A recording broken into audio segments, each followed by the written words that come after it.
Eh bien oui, je suis mortel, je suis comme tout le monde, je peux aussi avoir des problèmes de santé. Il faut ne pas mettre le médium sur un piédestal, il a ses émotions, il peut avoir aussi ses problèmes. Et donc, comme je suis un peu baroudeur, j'ai fait pas mal de sport, aussi des activités telles que le kendo, des arts martiaux. Donc la carrosserie a un peu souffert, dont les articulations des genoux et d'un genou.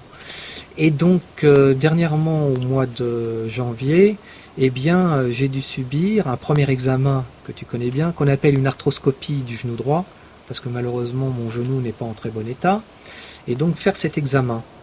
Et lors de cet examen, je me retrouve en salle pratiquement pas de réanimation, n'inversons pas les rôles, mais de préparation.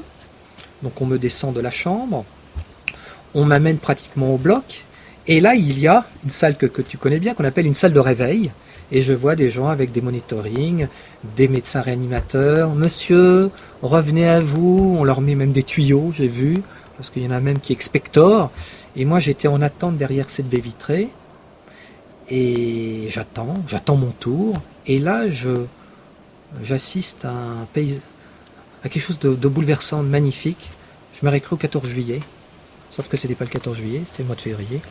Et je vois au-dessus de ces corps qui avaient l'air donc anesthésiés, qui étaient en phase de réveil, un corps de lumière. Un corps de lumière, un corps identique au nôtre, qui était au-dessus du corps de ces personnes.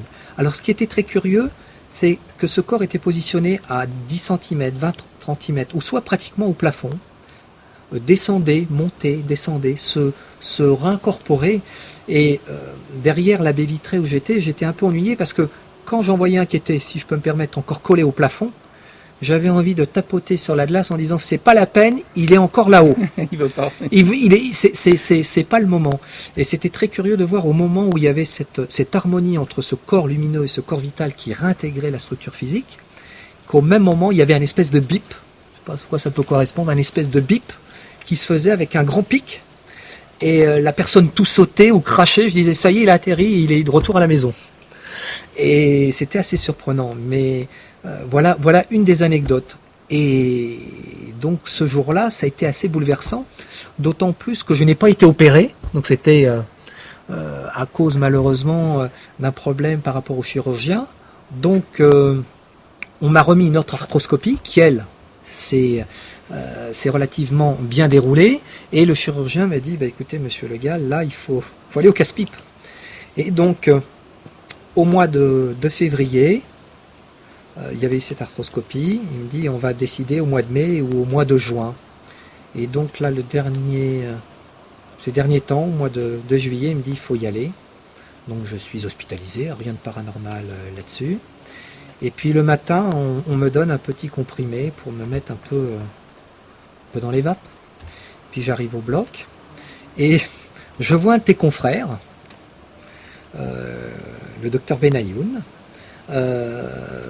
qui me met à l'aise, qui me dit ça va bien se passer, c'est moi qui vais m'occuper de vous.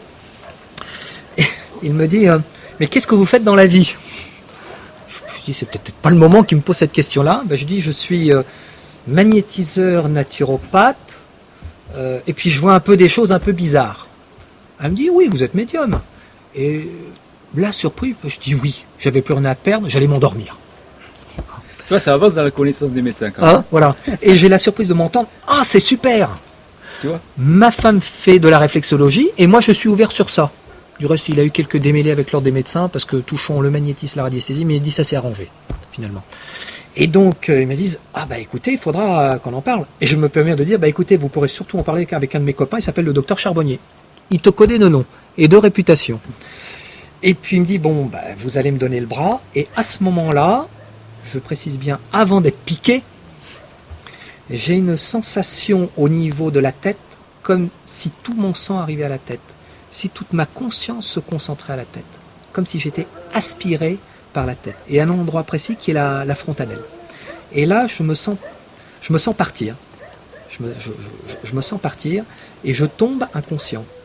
Ce qui me semble être une fraction de seconde. Je reviens à moi. Pour moi, c'était pratiquement instantané. Et là, je remarque... Ah oui, le docteur je reviens en arrière, me dit juste à ce moment-là où je lui dis, docteur, je suis en train de partir, et il me dit, c'est bien, vous me raconterez quand vous reviendrez. Vous me raconterez votre voyage. Donc je me retrouve au-dessus de ce corps, je le vois qui me pique, et puis j'avais l'impression plutôt de m'ennuyer, parce que je connaissais un peu, je me dis, tiens, il va me mettre là, il va mettre ensuite mon corps sur je ne sais pas comment on appelle, le lit pour entrer véritablement dans le bloc, et puis je regarde la voûte étoilée, si je peux dire, du plafond, et je vois 2 points lumineux, un point lumineux extraordinaire. Et là, je me sens dirigé vers ce point, et là, je repère connaissance.